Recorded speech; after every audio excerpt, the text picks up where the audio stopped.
Colosenses 3, nos quedamos en el versículo 12, que es lo que nos corresponde, pero quiero recordar que esta epístola que escribe el apóstol Pablo a la iglesia que está en Colosas, fue una iglesia que el apóstol no fundó, la fundó Epafras, de acuerdo a lo que nos dice en el primer capítulo, ¿verdad?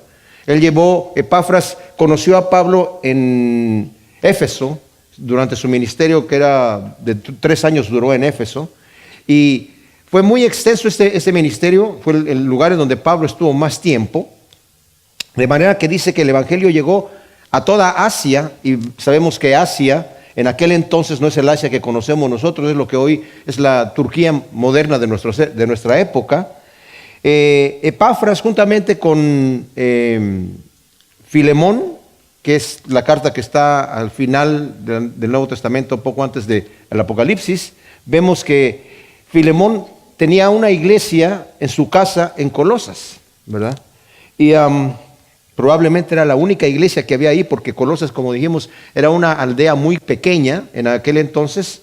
Fue una ciudad importante 5 siglos antes del Señor, pero ya para entonces era una aldea muy pequeña, y como hemos visto también, fue destruida pocos años después de que Pablo escribe esta carta por un terremoto tremendo, y después ya no la volvieron a construir en el mismo lugar. Entonces, había un problema en Colosas, que era que se habían introducido unos falsos maestros que estaban trayendo, por un lado, legalismos a la iglesia, como añadiéndole al evangelio. O sea, estos de Colosas recibieron el evangelio por parte de Epafras, que él conoció a Pablo en Éfeso, se llevó el evangelio para allá, y era el evangelio de la gracia, el evangelio de la libertad en Cristo Jesús, que son la buena noticia, ¿verdad? Que Cristo murió por nosotros, y con el puro hecho de nosotros depositar nuestra fe en nuestro Salvador, tenemos entrada en el reino de los cielos.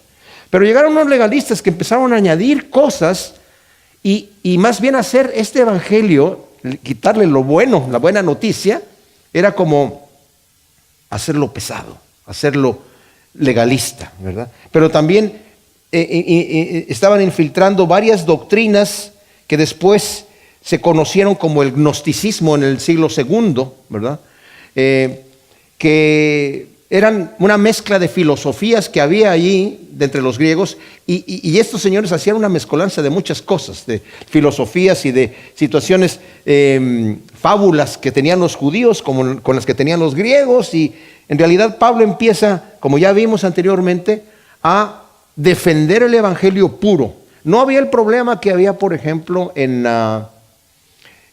las iglesias de los Gálatas, en donde estaban predicando que había que servir al Señor en la casa. Otro evangelio que el mismo Pablo dice, si el que llegue con otro evangelio que no sea el que ustedes han recibido, que yo les he enseñado, sea anatema, sea maldito de Dios. Pero acá no había tanto ese problema, pero sí existía, ¿verdad? No tan fuerte el problema que había con los Gálatas. Entonces, vamos a ver un paralelismo. Si nosotros ya estudiamos la epístola de los Efesios, si ustedes la leen después en su casa, van a ver que están tratando prácticamente el mismo tema, aunque no exactamente, pero hay mucho paralelismo entre lo que es la epístola de los Efesios y esta epístola de los Colosenses.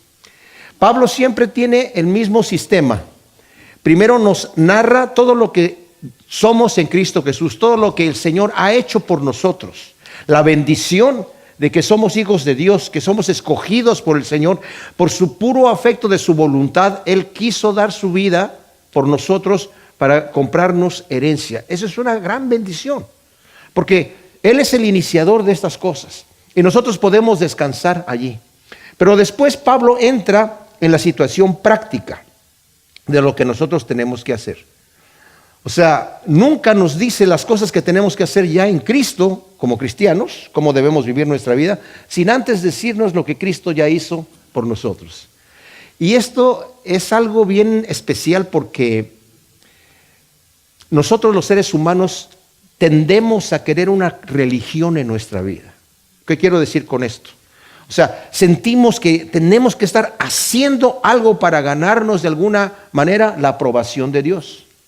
Pero lo que la Biblia nos dice es que cuando yo tengo una fe genuina en el Señor Jesús, Cristo mismo mora en mí, su Espíritu Santo mora en mí, soy nacido de nuevo y esa nueva naturaleza que está dentro de mí actúa en mí poderosamente, haciéndome vivir una vida que agrada a Dios. Antes yo no podía.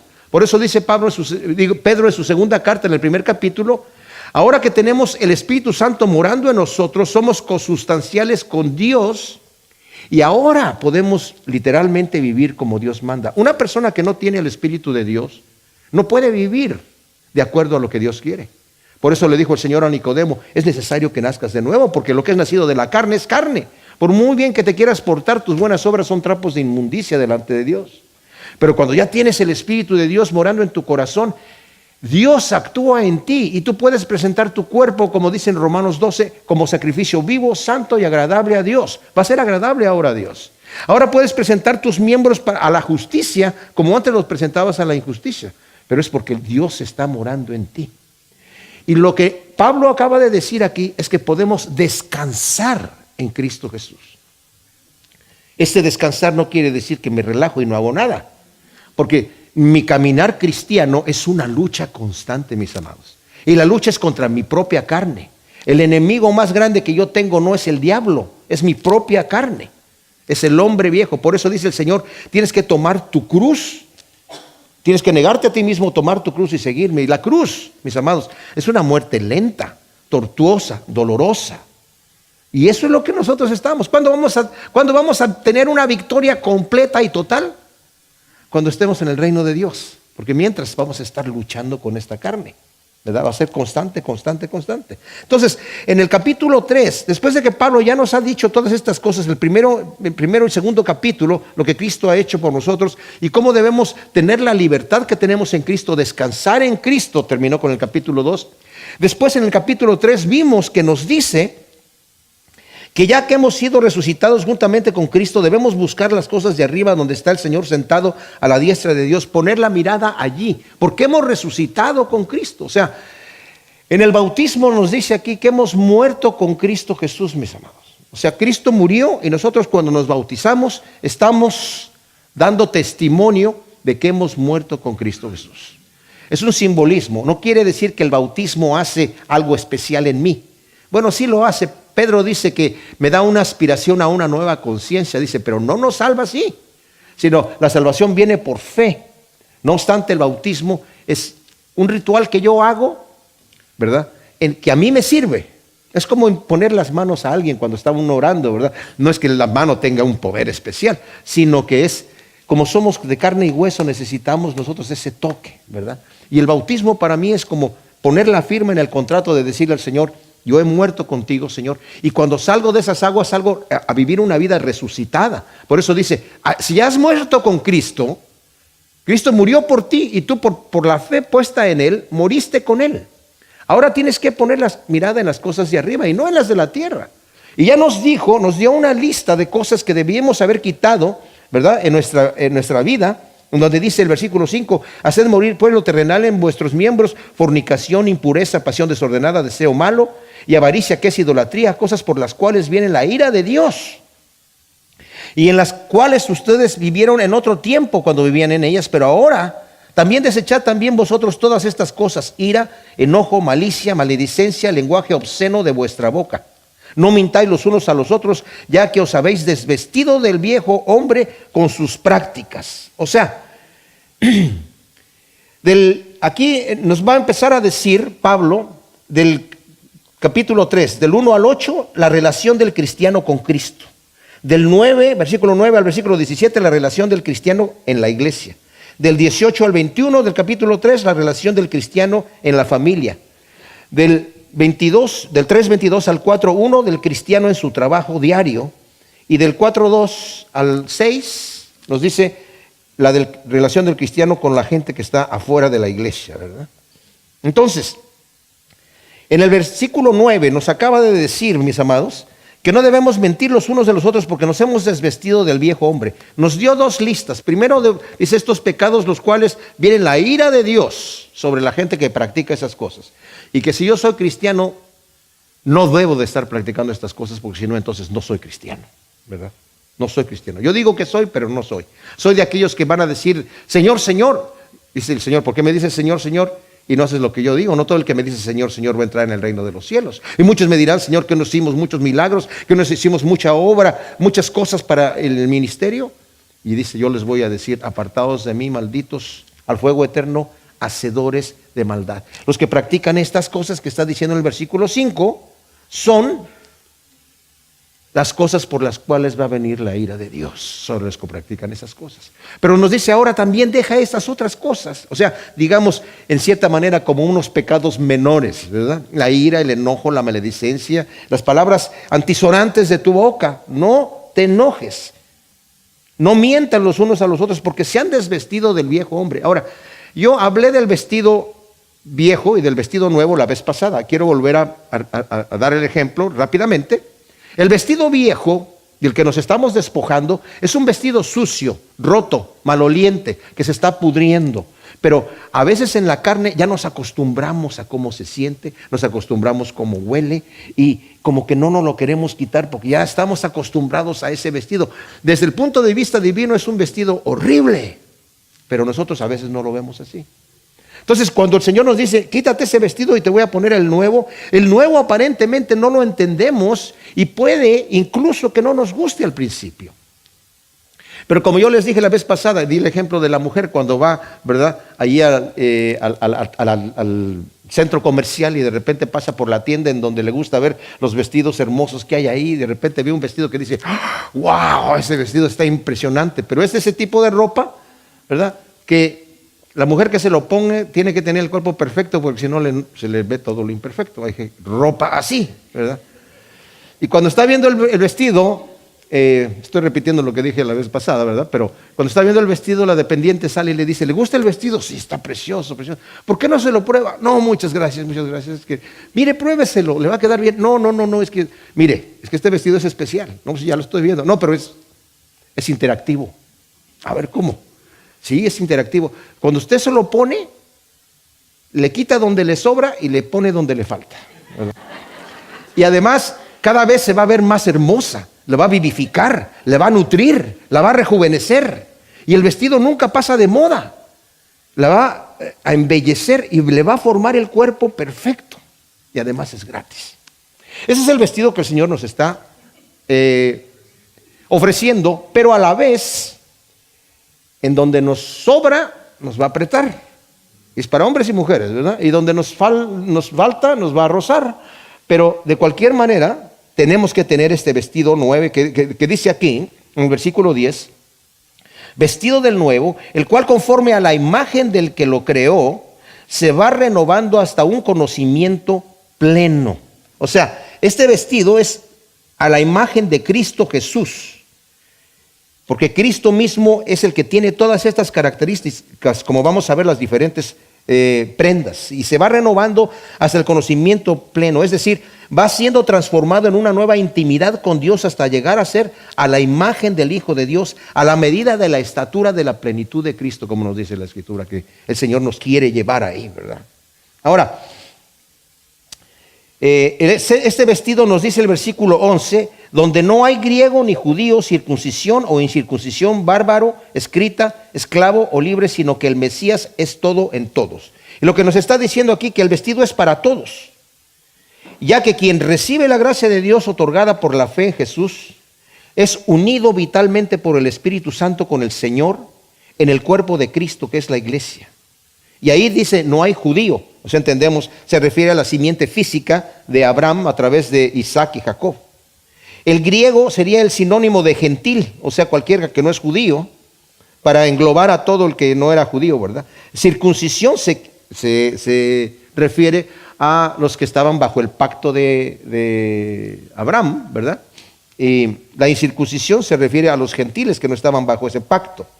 El bárbaro lo utilizaban para describir a cualquier persona que, bueno, de hecho empezó con cualquier persona que no entendían el lenguaje, ¿verdad?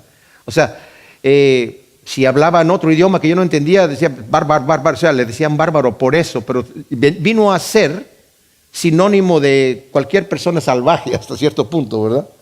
Y incluso en nuestro castellano lo utilizamos, que siempre es un bárbaro, ¿verdad? Escrita, eran tribus nómadas consideradas culturalmente inferiores.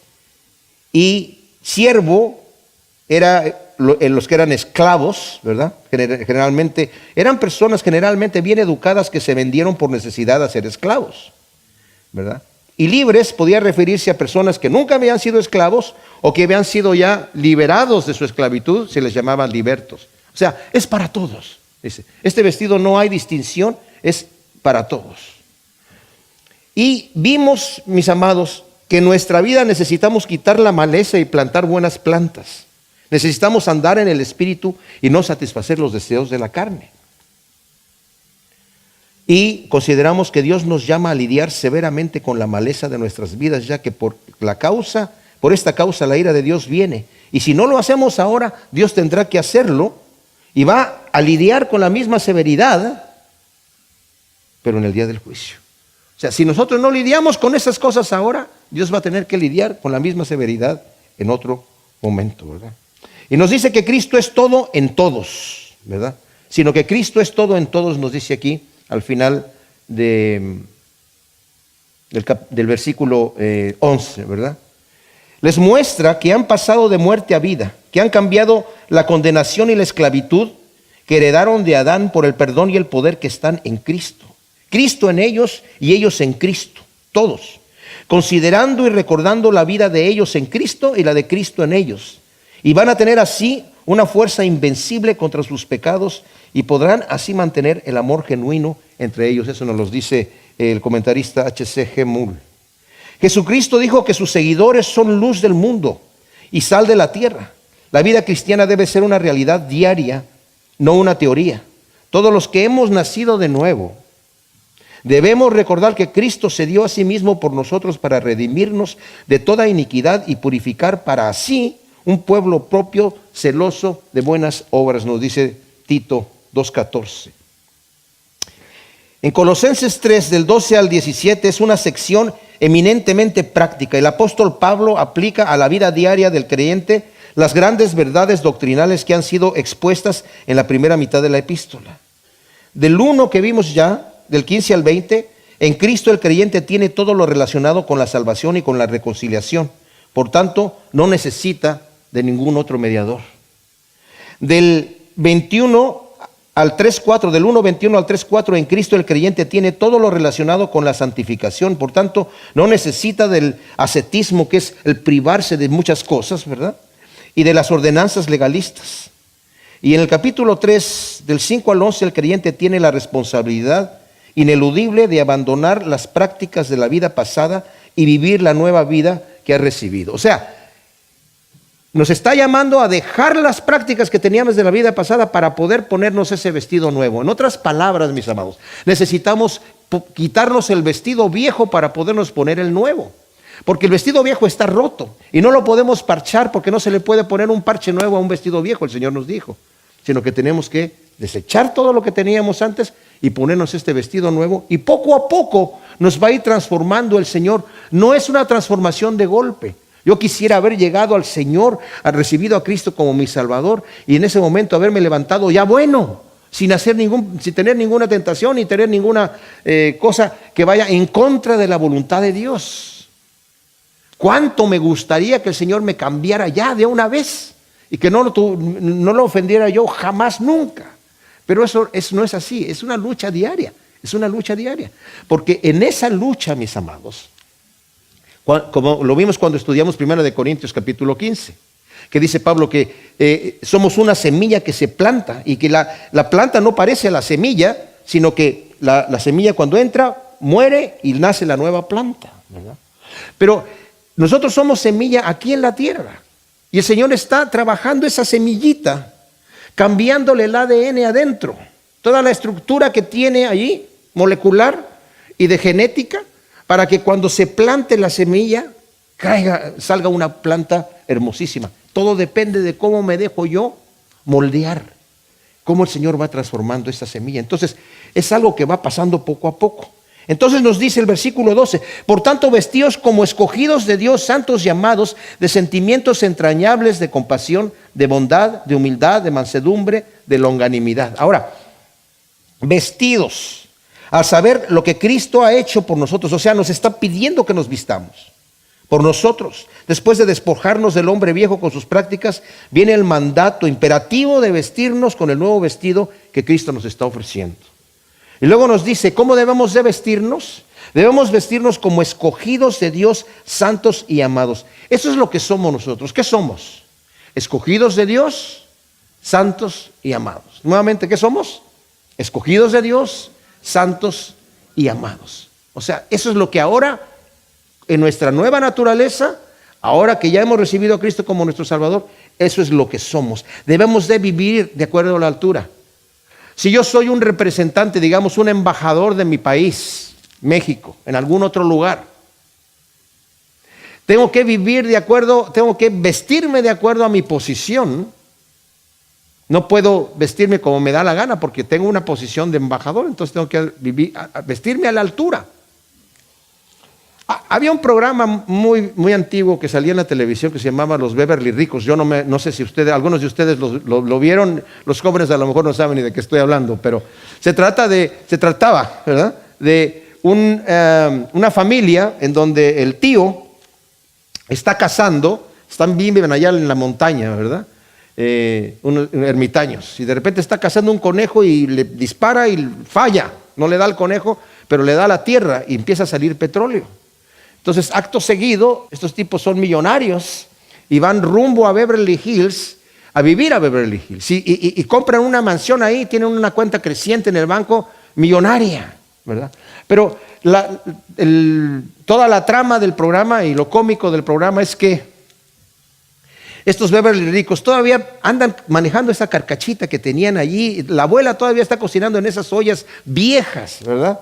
Y está plantando zanahorias, lechugas y todo eso en su tremendo jardín que tienen en la mansión que tienen en Beverly Hills. Y no se da cuenta que no tiene que hacer esas cosas, no tiene que estar cocinando en esas ollas viejas, ni tiene que manejar esa carcacha vieja. Y el tío mismo trae un sombrero que ya se le está cayendo a pedazos, ¿verdad? Y no tiene que estar sembrando en ese jardín tan lujoso, ¿verdad? Puede comprar lo que quiera, orgánico y como sea, pero no se han cambiado el switch.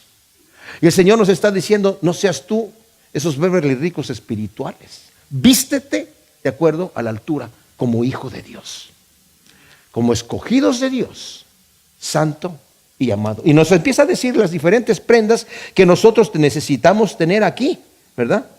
Y la primer prenda que nos dice aquí, ahora, cuando nos dice escogidos de Dios, regresemos un poquito aquí. ¿Quién acusará a los escogidos de Dios? Nos dice Romanos 8:33. ¿Qué quiere decir que somos escogidos de Dios? Dice Mateo 20:16, muchos son los llamados y pocos los escogidos. El Catecismo de Westminster nos dice que la Confesión de Fe de Westminster, por ejemplo, habla acerca de los que son eficazmente escogidos. Dios, a los que antes conoció, dice Romanos, Dios los predestinó para que fuesen hechos conforme a la imagen de su Hijo. El Señor nos conoció desde antes y nos preparó para que caminemos en las obras que Él preparó para nosotros. Él, sabiéndonos que nosotros íbamos a aceptar a Cristo como nuestro Salvador, nos preparó todo el camino, ¿verdad? Y somos escogidos de Dios y el Señor prepara el camino para nosotros. Pero además somos santos. ¿Qué significa ser santos? Significa ser separados. Santificar no significa hacer santo, sino apartar. Nosotros somos una nación santa, dice Primera de Pedro 2:9. Cuando la Escritura, por ejemplo, cuando nos habla y nos dice que debemos santificar al Señor en nuestros corazones, de Primera de Pedro 3:15 y 16. ¿Qué quiere decir santificar en este caso? Santificar no quiere decir, no podemos nosotros hacer a Dios más bueno de lo que ya es, ¿verdad? Él es ya santo, no quiere decir que yo lo voy a santificar haciéndolo más bueno en mi corazón, sino significa que yo soy el que me voy a preparar para santificarme delante de Dios. Cristo mora en mí. Pablo nos dice, ten cuidado de lo que estás haciendo con tu cuerpo, porque tú ya no te perteneces a ti mismo, ¿verdad? Y cuando está hablando acerca de corintios, les dice, ¿cómo vas a unirte a una ramera? ¿No sabes que el que se une a una ramera se hace un cuerpo con ella? Cristo vive en ti. ¿Tú vas a hacer a Cristo partícipe de eso?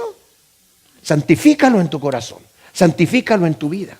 Si tienes, dice Pedro también, dice, si invocas por Padre a aquel que sin acepción de personas juzgará a todos, vive una vida santa. Glorifícalo en tu vida, santifícalo en tu corazón, ¿verdad?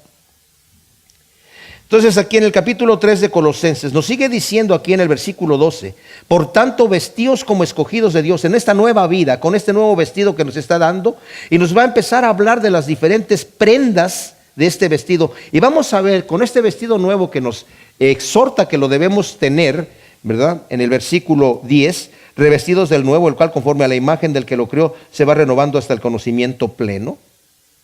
Nos dice que debemos vestirnos como escogidos de Dios, santos llamados, y luego nos da la primera prenda de entrañable misericordia, ¿verdad? O de sentimientos entrañables de compasión. Es un hebraísmo que significa una compasión y perdón profundos. Cuando Zacarías, el padre de Juan el Bautista, está dando, ustedes saben que cuando nació Juan el Bautista, el ángel Gabriel vino a darle la promesa, la noticia a Zacarías, que ya era viejo, que su esposa, que era estéril y también era avanzada de edad, iba a tener un hijo. Y él le dijo, ¿y cómo va a ser eso si ya estamos muy viejos? Entonces, como dice el escritor, dice, como no me creíste, entonces vas a quedarte mudo hasta que nazca el niño, ¿verdad? Y ya cuando nace, profetiza. Y cuando profetiza, está hablando de que va a venir este niño y va a anunciar, va a abrir el camino para el Salvador. Dice, porque el Señor va a venir a salvar a su pueblo por la entrañable misericordia de Dios. Y utiliza nuevamente este mismo término. O sea, esa es una de las prendas. ¿Y la misericordia qué significa, mis amados? La misericordia significa pasar por alto el agravio. Alguien va a decir, bueno, pues entonces es como que me vieran la cara de tonto. Bueno, si la misericordia es que me vean la cara de tonto, entonces eso es lo que tengo que hacer. Tengo que hacerlo. Tengo que pasar por alto. Y de una forma entrañable. No es algo que es solamente superficial. Yo busco hacer así. Dice Mateo 5, el Señor está hablando en la introducción del Sermón del Monte, cuando da las bienaventuranzas, dice, bienaventurados los misericordiosos, porque ellos alcanzarán misericordia. A Dios le gusta perdonar, mis amados. Él busca la manera de perdonarnos a nosotros. No fue así nada más, te perdono, porque siendo Dios no lo puede hacer. Le costó la vida, literalmente, perdonarnos a nosotros, tener misericordia de nosotros, porque la misericordia es no pagar lo que se merece la persona, el mal que se merece, sino darle lo que no se merece. Y eso es lo que nosotros tenemos que hacer entrañablemente, tener esa compasión y perdón profundos. De benignidad, ¿qué significa? Significa bondad, delicadeza, generosidad, que es uno de los frutos del Espíritu Santo, según nos dice Gálatas 5:22. De humildad y de mansedumbre. Humildad que en sentido positivo significa modestia, en contraste con la falsa humildad que ya nos había dicho Pablo aquí de los maestros, estos falsos en el 2:9 y 23. La humildad de la que Pablo habla es la que surge de un corazón rendido a Cristo. Ahora, en la cultura griega, mis amados, la humildad era una debilidad de carácter. Y ahora en el mundo también se ve así. No se ve como una virtud, se ve como una debilidad de carácter. Ahora, humilde no quiere decir que la persona se está agachando así, ¿verdad? Y sí, no. La humildad, como dije yo, es una virtud en donde hay de un corazón que está rendido a Cristo. Y la mansedumbre significa poder bajo control, que es también la sumisión al dolor y a la prueba. Ahora, cuando uno está, por ejemplo, si tú ves un caballo salvaje, ves toda la fuerza que tiene. Yo me acuerdo que mi padre tenía una hacienda en México y un día compró 2 caballos de esos percherones grandísimos, ¿verdad? Y nadie los quería domar porque estaban muy salvajes y estaban muy fuertes, y él se subió, ¿verdad? Y pues sí, los alcanzó a domar. Y yo les digo, parecía que el caballo, después que ya estaba domado, como que había perdido fuerza, pero tenía toda su fuerza ahí. Pero la tenía bajo control. Y la mansedumbre es eso. Tienes el poder, tienes toda la fuerza, la misma fuerza. Y estas son virtudes que el mismo Maestro nos dijo, que debemos aprender de Él. Aprendan de mí, que soy manso y humilde de corazón, y van a hallar descanso para sus almas. ¿Qué quiere decir esto? Quiere decir que voy a tener ira cuando es el momento oportuno. El Señor tuvo ira en el momento oportuno. Cuando llegó al templo y vio a la gente que estaba vendiendo los animales y todas esas cosas y cambiando el dinero, hizo un látigo, no para pegarle a la gente, me imagino, sino para echar fuera los animales y volcar las mesas. Y nadie lo paró, nadie se atrevió a pararlo, porque era el momento donde tenía que estar así, ¿verdad? Y luego nos dice de longanimidad. La Biblia de Reina Valera que ustedes están leyendo dice paciencia, pero la palabra es macrotimía, que en realidad significa longanimidad. ¿Qué es eso? Es el espíritu que no se cansa de perdonar, esperar y amar. Es ese espíritu que no se cansa de perdonar, esperar y amar. Es uno de los atributos del amor ágape, que todo lo espera, que todo lo soporta, que nunca deja de ser. Ese es el amor longánime que debemos de tener, esa longanimidad unos con los otros. Y luego nos dice en el versículo 13, soportándoos los unos a los otros y perdonándolos los unos a los otros, si alguno tiene queja contra otro, como el Señor en verdad os perdonó, así también hacedlo vosotros. O sea, esto significa el verbo una acción continua, estar perdonando constantemente. Y debe ser algo genuino, no algo de que, es que este hermanito aquí o esta hermanita me caen como plomo, ¿verdad?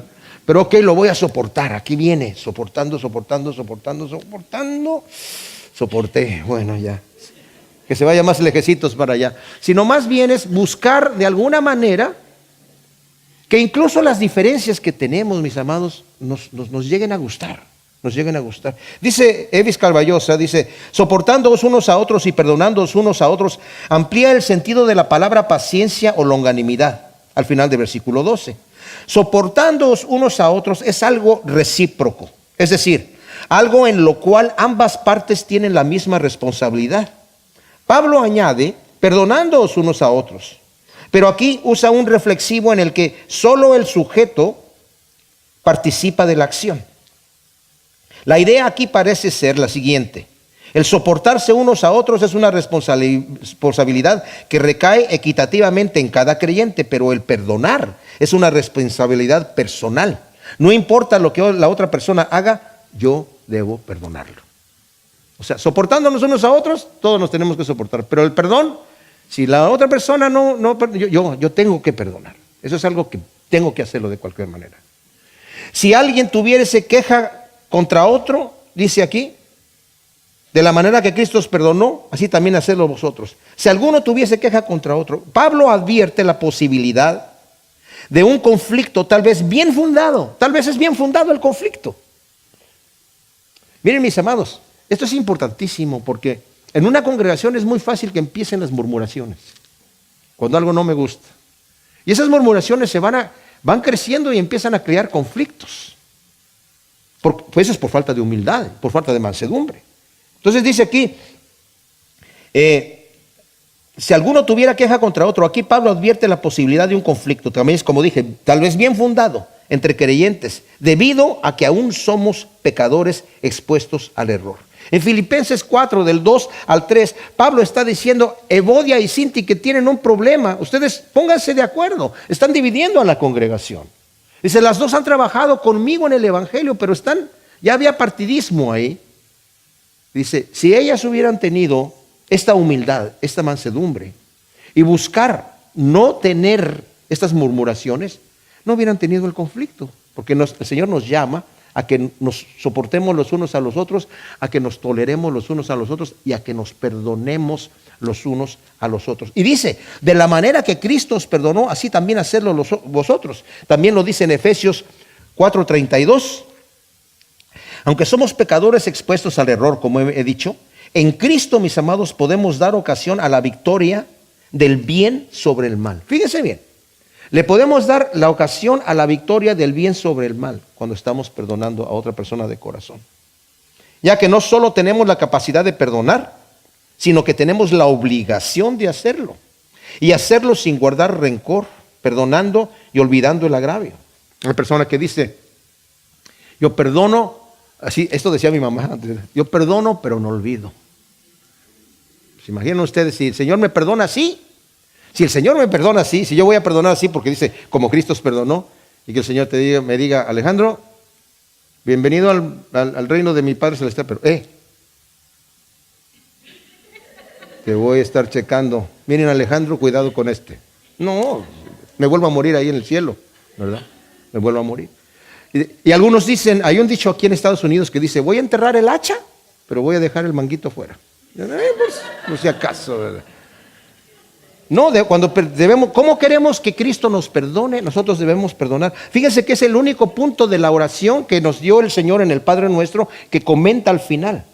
Porque si no perdonáis de todo corazón a los hombres vuestras ofensas, vuestro Padre tampoco os perdonará vuestras ofensas. En Mateo del 18 capítulo 18 del 21 al 35, el Señor nos refiere a una parábola de un rey que tenía un siervo que le debía 10,000 talentos. ¿Saben cuántos son 10,000 talentos? Son 17,000 millones de dólares. 17,000 millones. ¿Cómo le alcanzó este siervo a deber tanto? No sé. Pero dice, había un hombre que le debía a su rey 17,000 millones de dólares. Y no pudiendo pagarle, le dijo, te voy a echar en la cárcel. Y le rogó, por favor, tenme paciencia y te lo voy a pagar todo. Y el rey, sabiendo que este hombre no le iba a poder pagar, tuvo compasión de él y le dijo, ¿sabes qué? Olvídalo, te perdono, vete en paz. Pero él saliendo, se encontró con uno que le debía 100 denarios, un consiervo. Y su consiervo le dijo, por favor, tenme paciencia y yo te lo voy a pagar. ¿Cuál paciencia? Ninguna paciencia, a la cárcel. Entonces, cuando vieron los demás consiervos que había hecho esta injusticia con este hombre, le refirieron al rey y el rey lo mandó a llamar y le dijo, no te perdoné yo una deuda que yo sé que no me la ibas a poder pagar porque tuve compasión de ti, tú me suplicaste. Y tú no debías haber hecho lo mismo con tu consiervo que te debía una cantidad muy, muy inferior. ¿Cuántos son 100 denarios? Es el salario de 100 días de trabajo. Ahora, aquí en California, de acuerdo al salario mínimo, que era lo que se calculaba el denario, ¿verdad? Serían $9,600. En México, con el salario mínimo de México, serían $540. En la zona fronteriza serían $930. Se les paga más. El salario mínimo en la zona fronteriza es mayor. O sea, la cantidad era pagable. A eso voy. Y no quiso perdonar. Y el Señor dice, así va a ser. Si vosotros no perdonáis a los hombres sus ofensas, tampoco vuestro Padre os perdonará a vosotros vuestras ofensas. La deuda que yo tenía con Dios, mis amados, ni la condenación eterna la pagaba, ni la condenación eterna. Y el Señor tomó esa deuda, se la echó al hombro y la fue a clavar en la cruz. Nosotros no podemos entender, porque no podemos ponernos en la posición de Cristo Jesús. Él es el Dios altísimo, el Dios eterno, el creador de los cielos y de la tierra. Nos dice la Escritura que sin Él nada de lo que ha sido hecho fue hecho, que todas las cosas fueron creadas por Él y para Él. Y todas las cosas en Él subsisten, Él las mantiene todavía, las controla. Este Dios eterno, poderoso, santo, perfecto, viviendo, como dice el salmista, ¿verdad? En su presencia hay delicias a su diestra para siempre, plenitud de gozo. Vino a nacer en un pesebre, no por ser excéntrico para ver qué se sentía ser pobre, sino porque vino a identificarse con la persona más baja. Y vivió una vida humilde, de manera que dijo a los que le querían decir, Señor, te seguiré a donde quiera que tú vayas. Mira, te voy a decir una cosa, las aves tienen nidos, las zorras tienen cuevas, pero yo no tengo dónde recostar mi cabeza, así que si me sigues, vas a andar como yo ando, ¿verdad? Y después fue torturado terriblemente, se burlaron de él, blasfemaron, le arrancaron la barba, lo escupieron, de manera que la Escritura dice, según dice Isaías 53, cuando fue a la cruz no se podía reconocer como ser humano, era una masa de carne. Y murió. Cuando le dieron a beber vino mezclado con vinagre, mezclado con mirra, y lo probó, que era para que la gente que estaba allí sufriendo como una especie como de estupefaciente, como anestésico, para que se bajara un poquito, y cuando probó que era, no lo quiso tomar. O sea, cargó todo el pecado, todo el dolor, metió la mano hasta abajo en el fango para agarrar el pecado más vil y agarrar todos los pecados de todos los hombres. Ese es el amor que teníamos. Y nosotros no podemos perdonar un agravio pequeño, porque nos tenemos el derecho de que demando mi derecho de todo esto. La Escritura me dice no. Dice, el Señor incluso dice, ¿sabes qué? Si tu hermano tiene algo contra ti o tú con tu hermano y te acuerdas de eso cuando me vas a traer tu ofrenda, no la quiero, no me interesa. Ve y arregla cuentas y después presentas tu ofrenda. A mí me interesa que tengan amor, que tengan paz, que tengan comunión los unos con los otros. Así que de la manera que Cristo te perdonó, así también hacerlo vosotros. Como nos van quedando las prendas del vestidito. Ay, ay, ay, ¿verdad? Ay, ay, ay. Y sobre todas estas cosas, el amor, que es el vínculo perfecto. O sea, como algo fundamental e imprescindible, como el cinturón que mantiene todas las demás prendas en un conjunto, con un amor genuino y verdadero. En Efesios 4:15 nos dice, sino que hablando la verdad en amor, crezcamos en todas las cosas en aquel que es la cabeza, el Mesías. En el 6:14 dice también, estad pues firme, ceñida vuestra cintura con la verdad. O sea, el amor y la verdad vienen juntos. Debemos hablar verdad. Cuando Cristo le dijo a Pilato, dice, ¿eres tu rey? Sí, para eso yo he nacido, para dar testimonio de la verdad. La verdad, le dice Pilato, ¿y qué es la verdad? Porque en la época de Pilato había muchos filósofos que decían que la verdad era relativa, como lo dicen hoy en día. Pero Cristo dice, yo soy la verdad. ¿Quieres saber qué es la verdad? Yo soy la verdad. Esto es lo que es. Lo que yo te estoy diciendo, ¿verdad? Entonces, tenemos que tener este amor. Ahora, la palabra dice vestidos de amor, en griego es agapein, que el amor que es fruto del Espíritu Santo, según nos dice Gálatas 5:22 al 23. Pero saben que, si vamos a Corintios, mis amados, en Corintios quiero yo, ya lo estudiamos esto, pero solamente quiero recordarlo. Cuando Pablo nos está hablando acerca de los diferentes dones, de las cosas del Espíritu, entrando al capítulo 13, nos dice, si yo hablara lenguas humanas y angélicas y no tengo amor, vengo a ser como el bronce que resuena o un címbalo que retiñe. O sea, si solamente tengo el don de lenguas, pero no tengo amor, estoy haciendo solamente ruido. Y luego dice, si yo tuviese profecía, en el capítulo 14 nos dice, seguir los dones de todo, todos los dones, pero sobre todo que profeticéis, que significa ser usado por medio de Dios, hablando su palabra. Si yo tuviese ese don, profecía, y entendiera todos los misterios y toda ciencia, y tuviese toda la fe de manera que removiera montañas y no tuviera amor, nada soy. ¿Se imaginan lo que está diciendo ahí? Si yo tuviese ese don que todos debemos buscar de profecía, pero además, dice, entendiera todos los misterios y toda la ciencia. Nosotros sabemos que Salomón le pidió sabiduría a Dios, y Dios le dijo, por cuanto me has pedido sabiduría, habiendo yo te ofrecido cualquier cosa que tú quisieras, se agradó tanto Dios que le dijo que te voy a dar sabiduría como nadie la ha tenido ni la tendrá después de ti. Escribió libros de ciencia, de botánica, de navegación, de astronomía, de muchas cosas. Pero les digo una cosa, no lo sabía todo. No entendía todos los misterios y toda la ciencia. Era por obra del Espíritu Santo. Pero si yo entendiera todos los misterios y toda la ciencia, por obra del Espíritu Santo. Y además tuviera toda la fe que estoy ya trasladando las montañas de esta para allá y esta para acá, ¿verdad? Cambiando la geografía. Yo les digo, o sea, le creemos al Señor que dijo, si tuvieras la fe como un grano de mostaza, dirías a este monte, échate en el mar y sería hecho. ¿Lo creemos? Pues sí lo creemos, porque lo dijo el Señor. Pero ¿cuántos de nosotros le vamos a decir esta botellita de agua? A ver, brinca el celular nomás. No, ¿verdad? Del dicho al hecho hay mucho trecho por ahí, dicen, ¿verdad? Pero si yo lo estoy haciendo, estoy moviendo las montañas, entiendo todos los misterios y toda la ciencia, tengo profecía, pero no tengo amor. Wow, entonces es importantísimo esto. Y luego nos dice, si yo aún repartiera todas mis posesiones y entregara mi cuerpo para gloriarme y no tuviera amor, de nada me sirve. Y luego da las características del amor. El amor es sufrido, es bondadoso, el amor no tiene envidia, el amor no es jactancioso, no se envanece, no actúa indebidamente, No busca lo suyo, no se irrita, no toma en cuenta el mal, no se alegra en la injusticia, sino que se regocija en la verdad. Todo lo sufre, todo lo cree, todo lo espera y todo lo soporta. El amor nunca deja de ser. Y consideramos en una ocasión que eso, cuando lo vemos así, lo vemos como, qué bonito está, pero se queda así en el aire. Es un poema, es etéreo, estamos allí. Qué bonito, lo pongo en un cuadrito, lo cuelgo en mi casa. Pero para mostrarlo en un carácter, cambiamos la palabra amor y ponemos la palabra Jesucristo, para caracterizarlo en una persona. Jesucristo es sufrido, Jesucristo es bondadoso, Jesucristo no tiene envidia, Jesucristo no es jactancioso, no se envanece, Él no actúa indebidamente, no busca lo suyo, Jesucristo no se irrita, no toma en cuenta el mal, Jesucristo no se alegra en la injusticia, sino que se regocija en la verdad. Él todo lo sufre, todo lo cree, todo lo espera y todo lo soporta, y Jesucristo nunca deja de ser perfecto. ¿Qué pasa si quitamos el nombre de Jesucristo y ponemos el nuestro?